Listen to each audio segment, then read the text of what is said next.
Do good Roblox updates actually exist? That is the question. I sort of struggled with the title of this video because I think having a question as a title is slightly strange, but also having just good Roblox updates looks kinda weird because people would probably look at the title and think it's just clickbait or something. With all jokes aside, I decided to take a little look at some of the Roblox updates that we've never taken a look at before and discuss whether they are good or not and why. Because I usually just focus on the bad Roblox updates because, you know, people like to complain, guilty as charged. So we have gone over the not so popular updates from Roblox before, such as the grey logo, the removal of ticks, removal of guests, experimental mode, and many, many more. Which is why today is the day we finally find out if Roblox is actually capable of creating good updates that people actually like. Okay, maybe that sounded slightly rude, it's all just fun jokes. If any Roblox staff are watching, don't worry, we love Roblox no matter what, obviously. But yes, keep in mind that whatever gets shown today is completely opinion based. Just because the majority of people dislike that ticks was removed doesn't mean that it is a fact that it was a bad update.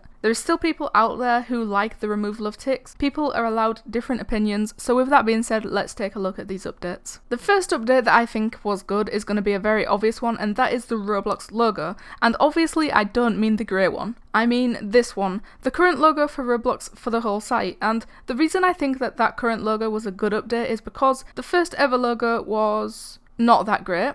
It's literally a default font with the most random colours, and the second ever logo looks just awful in my opinion. I really don't like it for some reason, and the third logo is slightly better but I still don't like it. And ever since the fourth logo they kind of just had slightly different variations of this logo, up until we got the update for the current logo we have right now. If I'm being honest, I preferred the previous logo to the current one, but I must admit the current logo does look quite nice and very modern. But anything is better than those first three. The next update I believe was quite good is Roblox's currency and Builders Club. And both of these things were added quite early on, as in 2006 and 2007 early. So maybe you'll notice a pattern of the most good updates are from a while back, but that's okay.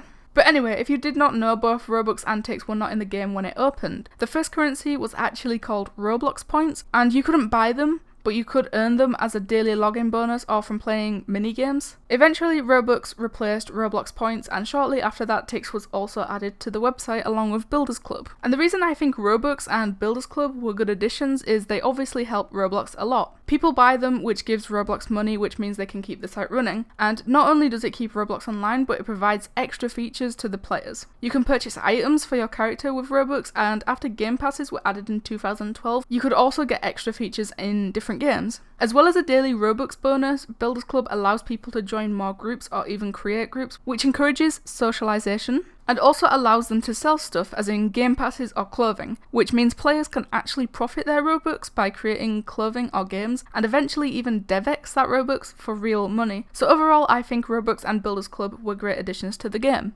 Now, experimental mode is probably not an update that you expected to hear in this list because let's be honest, that update was incredibly hated by so many people. It was probably more hated than it wasn't. Mainly because it actually broke a lot of older games, like it literally made them unplayable. It's kind of confusing why so many people never actually played the old games but got mad when they could no longer play them, but you know. I'm pretty sure that experimental mode ultimately ended with all games becoming filtering enabled, and what filtering enabled means is it basically stops most, if not all, exploits. So when you think about it, while some games broke for a while, experimental mode was a good thing in the end. And finally, a good update with less explanation needed is Roblox being released for mobile, tablet, and even Xbox. This is obviously good because it increases the amount of players Roblox gets. So with all of that being said, the answer to the title of this video is yes, absolutely. Just because Roblox has a fair few bad updates doesn't mean they haven't had some good updates too. I just feel like the YouTube part of the Roblox community focuses a little too heavily on the worst updates from Roblox, which is why I decided to show some of the good updates today and explain them. But anyway, let me know what updates you guys think are good. Thank you guys so much for watching, and I'll see you in the next one.